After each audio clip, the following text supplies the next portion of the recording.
Hello everyone, welcome back to my YouTube channel. इस video में हम डिस्कस करने वाले हैं कोऑर्डिनेट ज्योमेट्री से रिलेटेड एक प्रॉब्लम। तो आप इस क्वेश्चन को एक बार पॉज करें एंड देन इसको ट्राई करें, देन इसका सॉल्यूशन देखें। ओके, सो देखते हैं इसका सॉल्यूशन। हमें क्वेश्चन में गिवन है, if the area of the region bounded by the curve x equals to root y, y equals to 2 minus x square का mod and y minus 2 equals to 0। Okay, हमें क्या क्या curves given है? x equals to root y यानी कि y equals to x square और y equals to mod of 2 minus x square. एक हमें लाइन गिवन है y माइनस 2 इक्वल्स टू 0 यानी कि y इक्वल्स टू 2। ओके, हमें ये तीन कर्व गिवन है। देन हमें बोला which lies to the right of the line x minus 1 equals to 0। Okay, so x minus 1 equals to 0 यानी कि x इक्वल्स टू 1 लाइन के अबाउट हमें चेक करना है। तो जो x माइनस 1 लाइन के राइट साइड में लाई करेगी उस रीजन का हमें एरिया फाइंड करना है। ओके, देखते हैं इसका ग्राफ। पहले सबसे पहले हम इसका ग्राफ देखेंगे। हमारे पास क्या क्या कर्व गिवन है?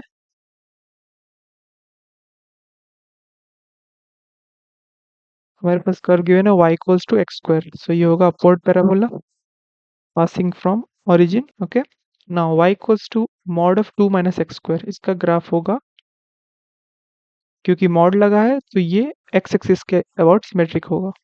सो this will be like this and again this. Okay, and y equals to 2 जो कि x एक्सिस के पैरेलल होगा। तो हमें पहले ये चेक करना होगा y इक्वल्स टू 2 जो लाइन है ये इस गिवन पॉइंट से पास करेगी या नहीं, इस पॉइंट से पास करेगी या नहीं। ओके, तो हमें सबसे पहले कुछ पॉइंट से कोऑर्डिनेट फाइंड करने होंगे। This point has the coordinate of 0,0 as it is the origin. अगर हम इस पॉइंट को बी बोल दें एंड इस पॉइंट को अगर हम ए बोल दें, तो पॉइंट ए का कोऑर्डिनेट कैसे निकलेगा? तो सबसे पहले हम यहाँ पे सॉल्व करेंगे X square equals to 2 minus x square to find the coordinate of A. Okay, so हमारे पास आ जाएगा 2 times X square equals to 2। So x equals to plus minus 1, क्योंकि फर्स्ट क्वाड्रेंट की बात हो रही है, so x equals to 1 consider करेंगे for only the positive value. So ये हमारे पास x का वैल्यू यहाँ पे आ जाएगा 1, 1,0। ओके, नाउ अगर हम पॉइंट b को फाइंड करना चाहें, coordinate of point b will be, ये हमारे पास होगा, क्योंकि ये graph of y equals to mod of 2 minus x square का है, क्योंकि हमारे पास ग्राफ है y equals to mod of 2 minus x square का। सो यहाँ पे for coordinate of b, y coordinate हमारे पास 0 होगा। So y equals to 2 minus x square का मॉड यानी कि 0 equals to 2 minus x square. So x equals to root over of 2। हम सिर्फ पॉजिटिव वैल्यूज कंसिडर करें क्योंकि हमारे पास सिर्फ फर्स्ट क्वाड्रेंट को कंसिडर करना है, क्योंकि हमें ये लाइन मिल चुकी है। ये है हमारी लाइन x इक्वल्स टू 1 और हमें इसके राइट साइड के रीजन की एरिया को फाइंड करना है। Okay, so now coordinate of b will be root 2 comma 0। हमें एक अनदर लाइन गिवन थी y इक्वल्स टू 2। सो इस वाले कर्व में ये वाला पॉइंट हमारा जो है वो है 0,2। Okay, so y equals to 2 की लाइन जो x एक्सिस के पैरेलल होगी वो इसी पॉइंट से पास करेगी। So y equals to 2 will pass from this point. This is y equals to 2. This one is 0,2, this point. Okay, now अगर हम इस पॉइंट का कोऑर्डिनेट फाइंड करें, let say this point B C. So ये हमारे पास क्या होगा, हम सी पॉइंट का कोऑर्डिनेट फाइंड करना है यानी कि intersection of this curve which is y equals to 2 minus x square का mod and y equals to 2। So for the coordinate of C हमारे पास क्या है? हमारे पास है y इक्वल्स टू 2 एक कर्व है, अनदर कर्व क्या है हमारे पास है y equals to 2 minus x square. So हमारे पास क्योंकि coordinate of C y axis y equals to 2 के ऊपर लाई करता है, सो इसका y कोऑर्डिनेट क्या हो जाएगा 2। एज इसका y कोऑर्डिनेट 2 है तो हमारे पास इसके x कोऑर्डिनेट क्या हो जाएगी? x coordinate will be x square minus 2 equals to 2। So x equals to square root of 4 which is x equals to 2। क्योंकि फ्रॉम पॉइंट b ये कर्व का इक्वेशन चेंज हो जाता है, एक्स y इक्वल्स टू, ये curve का equation है y equals to x square minus 2, और बिफोर पॉइंट b हमारे पास इस कर्व का इक्वेशन है y equals to 2 minus x square. Okay, so हमारे पास ए बी एंड सी की वैल्यू, कोऑर्डिनेट की वैल्यू मिल चुकी है हमें। तो हमें अब देखना है कि कौन सा एरिया हमें फाइंड करना है। ओके, तो हमें जो एरिया फाइंड करना है वो ये वाला रीजन है। तो हमें जो एरिया फाइंड करना है वो है ये वाला region, y equals to x square, y equals to mod of 2 minus x square and y equals to 2। तो हमें ये वाला एरिया फाइंड करना है। Okay, which lies on the right side of the line x equals to 1। तो ये हमारे पास x equals to 1 की लाइन है, इसके राइट साइड का एरिया यानी कि इसका एरिया हमें फाइंड करना है। ओके, तो हम इसको स्प्लिट कर सकते हैं यहाँ से लेके, from this point to this point, then from this point to this point. Okay, so हम यहाँ पे सिंपली लिख सकते हैं area, let the area be A, so area will be integration from 1 to root 2 of x square minus 2 minus x square dx, plus another region will be from this point, which is root 2 comma 0 to 2 comma 0. Okay, so it will be integration from root 2 से लेके 2 and 2 minus x square minus 2 dx. Okay, बस हमें इस integration को solve करना है। So it will be integration from 1 to root 2. Now 2x square minus 2 dx plus integration from root 2 to 2 4 minus x square dx. So it will be 2 times x cube upon 3 minus 2x from 1 to root 2 plus integration of 4 minus x square का क्या हो जाएगा, हो जाएगा 4x minus X cube upon 3 from root to 2। Okay, बस हमें इसके limits put करनी है। So it will be 4 root 2 upon 3 minus 2 root 2 minus 1 put करेंगे, so it will be 2 upon 3 plus 2। Okay, plus 8 minus 8 upon 3 minus 4 root 2 plus root 2 upon 3। Okay, now बस हम simplify करेंगे, so it will be minus 2 root 2 upon 3 plus 4 upon 3 plus it will be 16 upon 3 minus 4 3s are 12 and plus 2 minus 10 root 2 upon 3. So it will be minus 12 root 2 upon 3 plus 20 upon 3. So it will be 20 minus 12 root 2 upon 3. This will be the area of the required region. हमें इसे किसके साथ compare करना है, alpha minus beta root 2 upon gamma. So it will be alpha equals to 20, beta equals to 12 and gamma equals to 3. Okay, हम alpha beta gamma की value मिल गई। Now बढ़ते हैं आगे।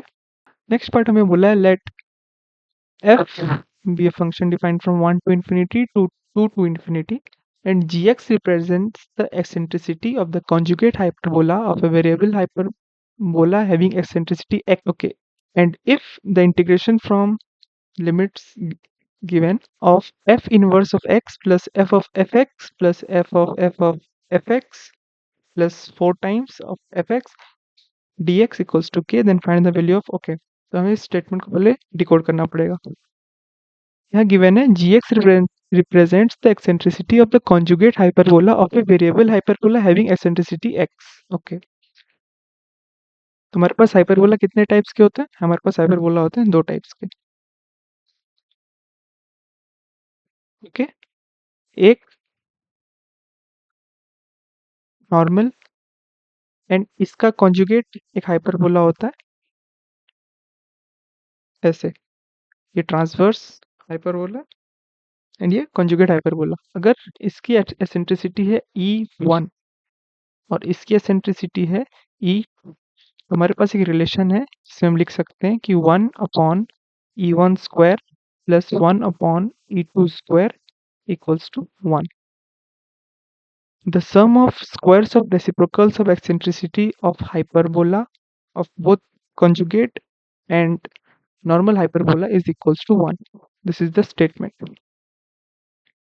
Okay, तो हमें क्वेश्चन में क्या गिवन था, हमें क्वेश्चन में गिवन था if gx represents the eccentricity of the conjugate hyperbola of a variable hyperbola having eccentricity x. Okay, कोई एक वेरिएबल हाइपरबोला है जिसकी एसेंट्रिसिटी हमें गिवन है x. Okay, कोई एक वेरिएबल हाइपरबोला है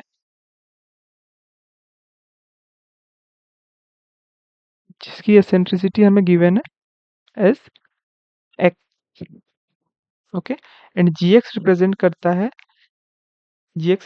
करता है हमारे पास eccentricity of the conjugate hyperbola. Okay, G X is the eccentricity of conjugate hyperbola. तो हमारे पास रिलेशन है, हम इसको यहाँ पे पुट करेंगे 1 अपॉन, अगर हमारे पास कोई एक एक्सेंट्रिसिटी गिवन है X, so it will be 1/x² plus 1 upon G of X इसका स्क्वायर इक्वल्स टू 1। नाउ हम ऐसे लिख सकते हैं G of X equals to 1 minus 1/x² का root, so it will be 1/gx is equals to, now it will be 1/gx equals to x² minus 1/x² इसका root, so gx will be x upon square root of x² minus 1। Okay, ये हमारे पास relation आ गया, ये हमारे पास eccentricity है of that conjugate hyperbola. Okay, eccentricity, अगर वेरिएबल हाइपरबोला की एक्सेंट्रिसिटी है x, सो कॉन्जुगेट हाइपरबोला की एक्सेंट्रिसिटी है x upon root over of x² minus 1। Okay, हमारे पास ये फंक्शन अब आ चुका है। नाउ हम इस फंक्शन को ध्यान से ऑब्जर्व करेंगे। ओके, सो बेसिकली ये gx जो है हमारा fx ही है, so fx equals to x upon square root of x² minus 1। Okay, हमारे पास eccentricity of the conjugate hyperbola मिल गया हमें x upon x² minus 1।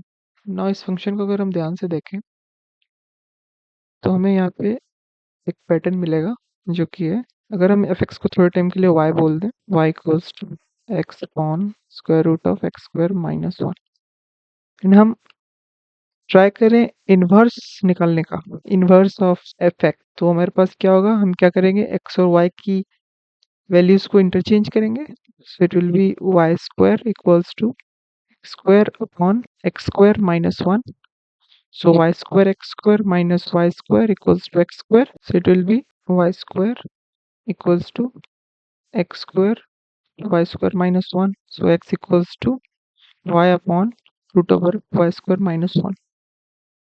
Now इस इक्वेशन को और इस इक्वेशन को एक बार कंपेयर करके अगर हम देखें तो हमें ये मिलेगा कि x and y are inverse of each other.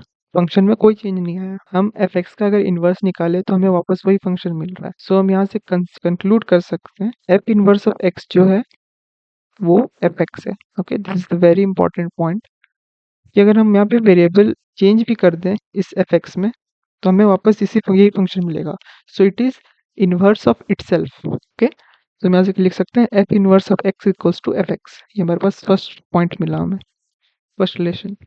Okay, इसी फर्स्ट इक्वेशन से हम ये भी लिख सकते हैं कि f of fx equals to x। Okay, ये हम लिख सकते हैं यहाँ से, सेकेंड पॉइंट हमें ये मिला। नाउ क्वेश्चन में हमें क्या गिवन था, क्वेश्चन में गिवन था इंटीग्रेशन करनी है हमें of f inverse x plus f of fx plus f of fx। तो हम चारों टर्म की वैल्यू पहले फाइंड कर लेते हैं। First term f inverse x है which is equals to fx। Okay, now second term is f of fx which is x, third term is f of fx, तो fx इक्वल्स टू क्या है, fx equals f of fx हमारे पास है x, तो ये हो जाएगा हमारे पास f ऑफ x। ओके, ये वाला टर्म हमारे पास है as x from equation 2, so it will be fx। Now अगर हम इसको चार बार यहाँ पे लिखें f ऑफ x, तो हमारे पास क्या होगा, f ऑफ fx हमारे पास क्या है, ये हमारे पास है x, so it will B f of x, again f of fx हमारे पास क्या है x के, f ऑफ fx हमारे पास है x, तो बस हमें चारों टर्म की वैल्यूज पता चल गई। The third term, this one is the fourth, हमें बस एक इंटीग्रेशन को सॉल्व करना है। हमें इंटीग्रेशन गिवन था, integration from root over of gamma minus 1, root over of gamma minus 1 to integration of alpha minus beta plus gamma minus 1 of f inverse of x। f inverse of x हमारे पास क्या है, from equation 1 f inverse of x is fx plus f of fx is equals to x plus third term will be fx again plus fourth term is x into D x. Okay, हमारे पास alpha की value क्या आई थी? हमारे पास alpha की value आई थी 20। So 20 minus 12 equals to 8। 8 plus 3 is 11 minus 1 is 10. So it will be root over of 10. So integration of root over of 10 and this will be root over of, और यहाँ पे हम लिख सकते हैं 2 times fx plus x into dx। हमारे पास fx की वैल्यू क्या थी? हमारे पास fx की वैल्यू थी x upon square root of x square minus 1 plus x. Okay, now ये हमारे पास हो जाएगा, अगर हम 2 कॉमन ले लें बाहर, so it will be from root 2 to root 10, और अगर हम डिनोमिनेटर को t ले लें, ये हमारे पास हो जाएगा होल ऑफ, अगर हम स्प्लिट कर रहे हैं तो ये हो जाएगा x upon square root of x square minus 1 plus integration from root 2 to root 10 of x dx।